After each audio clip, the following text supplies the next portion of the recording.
အားလုံးပဲမင်္ဂလာပါ Disaster Connect MM application ဟာအသုံးပြုလေကိုစေရန်အတွက်ဖြည့်သွင်းရမည့်ပုံစံစစ်စင်ကိုအသေးစိတ်ရှင်းလင်းပြောကြားပေးသွားမှာဖြစ်ပါတယ်ပထမဦးစွာအကောင့်မရှိသေးပါကအကောင့်သစ်ပြုလုပ်ရန် Register New User ခလုတ်ကိုနှိပ်ပါ Register Form တွင် Profile ပုံကိုထည့်ရန်အတွက် Camera ပုံကိုနှိပ်ပြီးရွေးချယ်ပေးရပါမယ်ထို့နောက်သင်၏အမည်ဖုန်းနံပါတ် password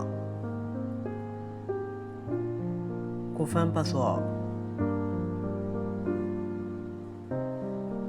ဖြည့်သွင်းပြီးရင် register new user ခလုတ်ကိုနှိပ်က app သွင်းသို့ဝင်ရောက်နိုင်မှာဖြစ်ပါတယ် rescue request အသစ် create လုပ်ရန်အတွက် rescue request ကိုနှိပ်ပါထို့နောက်ကူညီတောင်းခံထားသည့် rescue request များကိုမျိုးနယ်အလိုက်တွေ့မြင်ရမှာဖြစ်ပါတယ်အသစ်ပြုလုပ်ရန်အပေါင်းခလုတ်ကိုနှိပ်ပါ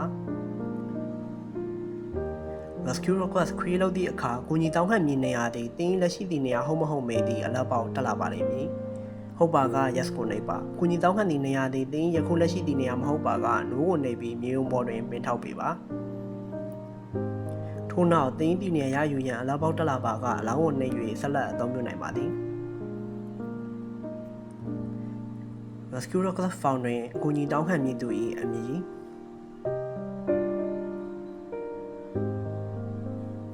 အကြောင်းအရာ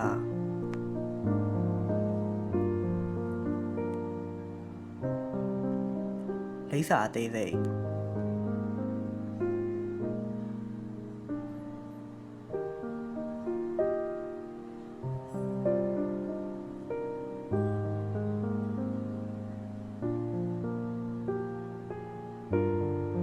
ဖုန်းနံပါတ်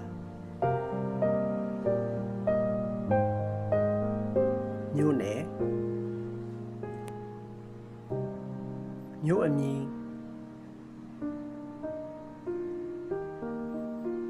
ကူညီတောင်းခံရသည့်အမျိုးအစားမှတ်ချက်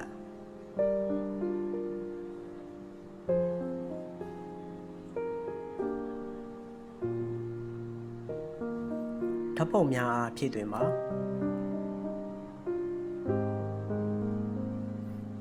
အချက်အလက်များပြန်လည်စစ်ဆေးပြီးစိတ်ခလုတ်ကိုနှိပ်ပါ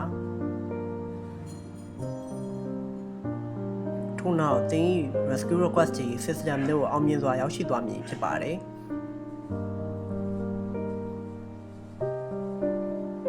သေးစိတ်ကိုနှိပ်ကြည့်ပါက rescue request ၏အချက်အလက်များကိုအောက်ပါတိုင်းတွေ့မြင်နိုင်မှာဖြစ်ပါတယ်အားလုံးကိုကျေးဇူးတင်ပါတယ်